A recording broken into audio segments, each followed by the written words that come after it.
bala bangir iti man tingkat report ni Idol Glenn Batuyong. Batak City nakagunod ti drug cleared city status. Wow! Congratulations sa Batak City. At yung mga report manipod ka ni Idol Glenn Batuyong iti daytoy report. IFM News. IFM News.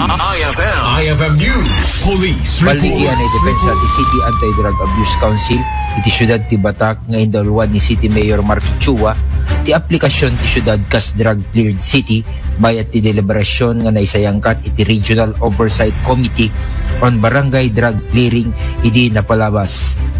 Indatag ni Mayor Chua kadwanan ni Police Lieutenant Colonel Jerome Wonky, City Health Office Dr. Celeste Abundo, CLGOO Michelle Ratwita, CADAC Focal Person John Christopher Lopez, ken Tristan Advincula, tinapaot na panagsustenar ti syudad iti rehabilitasyon, enforcement, ken programa ti intervention ang naibatay ti komunidad.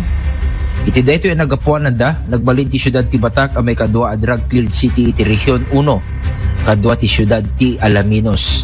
Daytoy nga addang ket mangpasingked manen iti natibker a panagkumit iti syudad, iti nataltalged, nasalunat ken awanan droga a komunidad.